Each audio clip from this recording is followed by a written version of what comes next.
Hello, welcome to Lemon Studios, where we talk anything and everything entertainment. I'm, of course, Lemon himself, Zeke Lamone, and today is a day that I thought would never happen. I really thought I would never do this. I'm going to talk about wrestling on my channel. Not necessarily because I'm ashamed of wrestling or anything like that. It's just, like how I said in my Dahmer review, and again, we mainly do movies and TV show reviews here on this channel. However, wrestling is a really big part of me. And as I said in my Dahmer review, there are some things that are just for me, where I just want to be a fan and I don't want it to like turn into work or anything like that. Will I keep doing videos like this? I don't know, but the ending of that show just really called to me that I really want to do, not necessarily a review of the show, but like just what my thoughts on it are, and then where I think we're going from here, moving forward. And yeah, we'll see how it goes, and if y'all like it, and if there is a fan base for this, we'll keep going. But yeah, I never thought I would do this because I really wanted wrestling to be like just a thing for me that I can just watch it and enjoy, and then not like have to make notes for. And I did not make any notes for this because I wasn't going to do a review of this until the ending of this premium live event. So bear with me. But yeah, Extreme Rules 2022. I was really looking forward to this show. I was really looking forward, not because of people, but just because I'm really digging this Triple H era. I'm someone who didn't necessarily hate the Vince McMahon regime towards the end. I will say it was very frustrating. I can understand why a lot of people fell off. Hell, even for me, like around 2018, I couldn't watch every SmackDown and Raw anymore, and I just couldn't. And then during the pandemic, I just went, all right, I'm just going to watch premium live events. And it wasn't until when the crowds get back where I could start watching the weekly shows again. And then Triple H came back, and now I anticipate every Raw and SmackDown. And, I felt like SummerSlam was already booked. That was really a Vince show that was just produced by Triple H, where he tweaked a few things here and there. Clash at the Castle. Again, for the most part, I felt like Vince already set the plan in motion. Triple H just had to fulfill it, and I feel like this pay-per-view was the first true Triple H produced premium live event. And I was really looking forward to that because, first of all, and for the first time in 100 years, every match at Extreme Rules had a stipulation, which was really good. And and of course the White Rabbit stuff. I mean, just the constant teasing of who this could be, and everyone knew. And I'm gonna finish off with the White Rabbit stuff. But now let's get into each match and where I think we're gonna go from here. Imperium versus the Brawling Brutes. First of all, I think this was the best overall match of the night. It started off with a bang, and it took a while for the crowd to get back into it because, as Sheamus and the Brawling Brutes were saying, it was a banger after a banger after a banger. My favorite spot in the whole match was when they were all down on the floor, and then Gunther and Sheamus just get up, and then, they just hit each other. And I had to send a tweet out, like, after, they were just laying it in on each other. I was like, well, man, can someone tell these guys wrestling's fake? Like, you're supposed to make it seem real, not actually fight. Because they were really, really laying it in, and it was just awesome. And I think Liv and Ronda had a hard time following that because, again, they had a banger. Like, I don't really care for Dave Meltzer's ratings, but if this is not 5 stars, I just don't know what it takes. Because the Clash at the Castle one got it. I don't know what the SmackDown one's going to get. I don't know if he rates SmackDown and Raw shows. But this one, I really do feel like that this is one of the best trios matches that I've watched, or 6-man, as WWE calls it, since probably the Death Triangle versus Will Ospreay and crap. Is it the Open? Is the scene? I'm still kind of slimming on the New Japan and AEW stuff. I'm mainly a WWE guy. I will come clean about that. But I am starting to watch the other companies as well. Because that was just freaking awesome. It was just awesome. Where do we go from here, though? We got to do round 5, right? Of Sheamus versus Gunther for the Intercontinental title, the final chapter. I do think one more match is needed. If you hear something, it's my dog. He's going insane right now. I don't know what's going on. Oh, he got his toy, and now he's running off because he has won. But yeah, you do round 5, right? Like I'm counting the other 6-man within this because technically it's 4. You have Cardiff, the 6-man on SmackDown, round 2 1-on-1, and on on the season premiere, and then you had this the Donnybrook.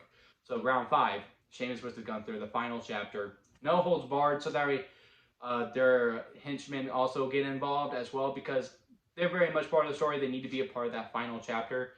And then I think I don't know who you have win. Gunther's just having such a good run with it right now. But I also really want to see Gunther versus Roman because I just really want to see that.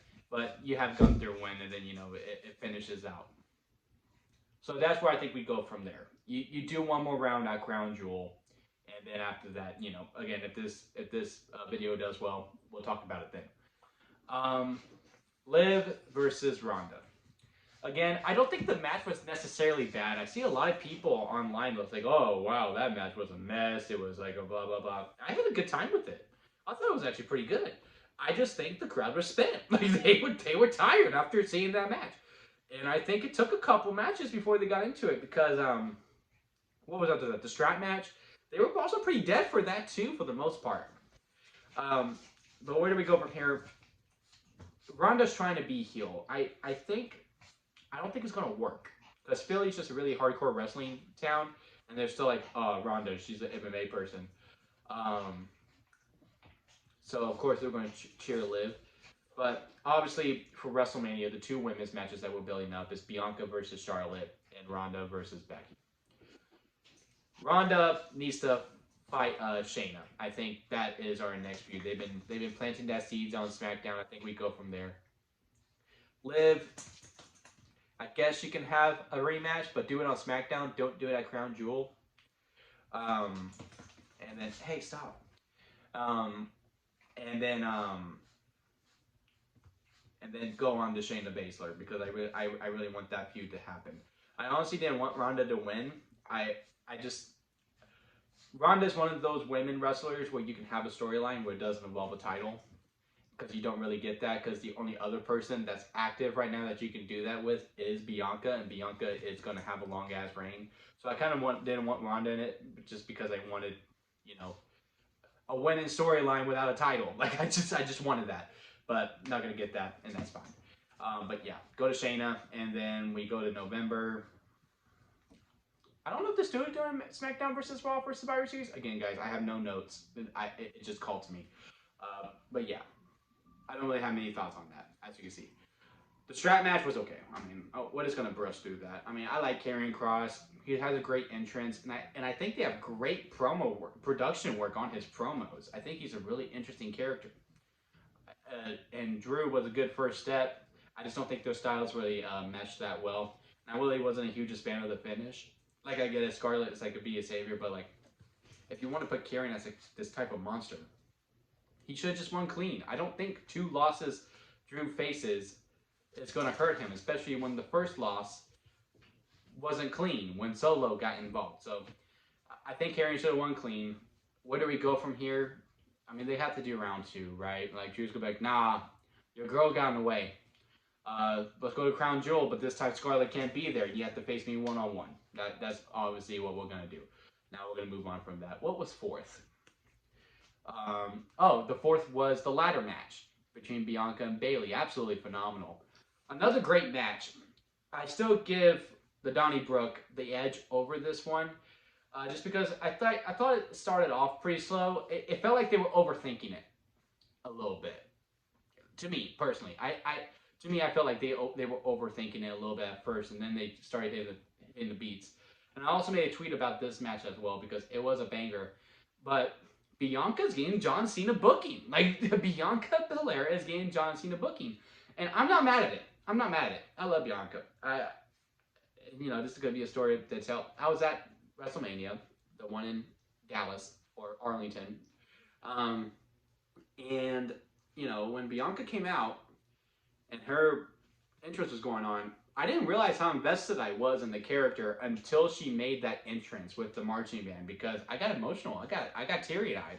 Like, I was just so proud of her. I was like, why am I like this? And I was like, I guess I'm really invested in her character. So I'm not mad at her getting the John Cena booking, but now I'm just worried, like, who's credible for her to face? Like, who is it? Because Like, there's no way you continue this Bayley storyline. It was 3-on-1 at one point. And yeah, the double KOD was great. Again, a Cena spot. And then she overcomes the odds and lifts the ladder up. Another Cena spot. And then she wins. Like, she won 3-on-1, pretty much. And now I'm just like, well, where do we go from here? Like, who do you have face Bianca? If Asuka is healthy, I would like to see her. If Alexa goes back to evil Alexa, I think she could also be a valuable threat, but I don't think they're going to do that because it seems like Colt Bray is going to be the main Bray, but again, more on that later. But the only other person really right now is Charlotte, and Ronda's on SmackDown. I guess Liv can come over, and they can have their one-on-one. I really hope we do Rhea, but we're not going to do Rhea because, you know, due to the other storyline going on, Rhea's occupied right now. So we're not going to get that Rhea versus Bianca feud because I also think Rhea could go toe-to-toe with her. Because I do think Rhea, even more so than Charlotte and Ronda, can actually match Bianca in strength. And I think that's where the leveling playing field will come along. But we won't get to Bianca. But I guess Asuka is the next person. And you could do face versus face at Crown Jewel. And it would be a fine match. Maybe a multi-person. Because again, I'm just like, you just made Bianca so strong in this match. You just made her so strong in this match. I just don't know where you go from here. So I'm going to go with Asuka for her next opponent at Crown Jewel. As for Damage Control, Bayley's got the women's tag team title. She can do some managing for a little bit. Bayley can still get over it. This loss is not going to hurt her. My biggest gripe is just with how strong we made Bianca. But again, I'm not really overly that mad because I love the character. Now moving on to the I Quit match. From a storytelling point of view, this was the best match of the night. Let me clarify, because you're like, well, you also said the 6-man was your favorite match. Yes, as a match, the 6-man wins. Like if you're just talking like as a fight in general, matching, because you know, yeah, there was storytelling in it, but it was mainly just a fight. Best match. From a storytelling point, from like a beginning, middle, end of like this was purely a story that was being told. This is the match of the night. Because I was really invested when it got to that ending. It was a bit of a slow burn, and they overbooked the ending. They truly overbooked the ending, but in a good way. Because like we all knew, like I feel like everyone knew, like, okay, I can't really see any of these characters saying I quit. Judgment Day can't really face another loss one-on-one from Edge on a premium live event. So how do you have Edge lose? Oh, Rhea attacks Beth Phoenix. Oh, okay, yeah. No, that's totally what's going to happen. And then we went a lot of different ways to get there. They were really trying to be like, okay, they know this is the ending, but we got to try to get them to believe that Edge can win. So I get why. That's why I'm saying it's overbooked in a good way. Where do we go from here? Obviously a mixed tag match. I really thought the men's War Games match would be the Bloodline versus someone. But I'm really starting to think it's Judgment Day. I think it's going to be double Raw matches for War Games. Because obviously the women's War Games match is Damage Control versus Bianca Belair and somewhere. So I guess we are going to do Bayley versus Bianca too. But I just don't see how you make it credible. I just don't. But it also seems like it could be like a mix with Judgment Day and then Team Edge in War Games. And I just find that very weird because I really thought like, okay, yeah, men's one would be for SmackDown and the women's would be for Raw. But yeah, just from a storytelling standpoint, and I just loved Michael Cole during this match. He was in his bag for this. He treated Judgment Day, and more particularly Dominic Mysterio, how JR used to treat Triple H back in the day. Y'all remember that? How JR back, why? Tell me why, you son of a bitch, and all that stuff. Michael Cole was exactly like that to Dominic, calling him a brat, he was calling him a piece of crap. He was just in his bag, hating on Dominic and the rest of Judgment Day, and I loved every second of it. The commentary added a whole other element to this, and I really like this, how we have a commentary team for Raw, we have a commentary team for SmackDown, and honestly, the two best ones from each one, the best one from each one come together for the premium live event because, like, man, the commentary was great throughout the whole entire night, but really particularly in this match. God damn it, Edge, just quit! Like, I was all about it, and it had a great innings. But yeah, where do we go from here? Obviously, it's gonna be a mixed tag. Rhea and Finn, and probably Damian against Ray, Edge, and Beth Phoenix. I could see Dominic get in there, but I really think they're gonna slow burn Ray versus Dominic. I think that's probably gonna be safe for Mania itself. They're going to take the long route when Ray finally goes, okay, yeah, no, I'm going to kick my son's ass. All right, now to the main event, the fight pit. Overall, the match was fine, but it was clear this crowd didn't really care for the match. Like, they cared for it and they were down to go for the ride of it, but everyone was in anticipation to see Bray. Everyone was in anticipation to see Bray. So really, throughout the whole entire match, everyone was getting frustrated. My dog's going crazy. Everyone was going crazy because, again, they were just like, where's Bray? Where's Bray? Where's Bray? They were just waiting for him to come out, and then he just wasn't. And then Matt Riddle wins. It was kind of a lackluster ending, too. Like, I didn't want a submission to end this blood feud. If it is over. Like, I feel like you have to do round 3 now because, again, it's one-on-one. But a submission? Come on, I want a knockout. Freaking hit a floating bro from the top, and that doesn't end it. But then you just go like this. Oh yeah, he's out. Like what? But it was fine overall. I like the fight pit. I hope to see more of it. But now let's get into the main event, the finale. And Bray Wyatt is finally back. I'm not ashamed to admit I cried. I cried when Bray Wyatt returned. When you got the whole world. Like, I transported myself back to 2009 when I first started watching and wrestling was real. Because, I was like, oh, how these characters are acting, this is how they are in real life. Like I was transported, like I was in the crowd in Philadelphia in my apartment all by myself because I was cheering, I was crying. I was afraid my neighbors were going to come in, not come in, but knock on my door, be like, dude, are you all right? Because I was making so much noise. I was so happy to see him back. And greatly produced. It was a nice touch to see the Firefly Funhouse to be all messed up. Like covered in cobwebs and all that stuff. And then when he comes in, he goes, I'm here. Shush kiss. Absolutely loved it. But where do we go from here? Who does he feud with? I don't know. I kind of don't want him to feud with someone right away. I really want it to be Brock. Like, I don't know. Like, because Brock, I feel like he is advertised for Crown Jewel. I don't know, because Bray is really like a long-term type of guy. I don't know if 4 weeks is enough for him to be like, yeah, Brock, you're the guy I'm going after. And to make it make sense.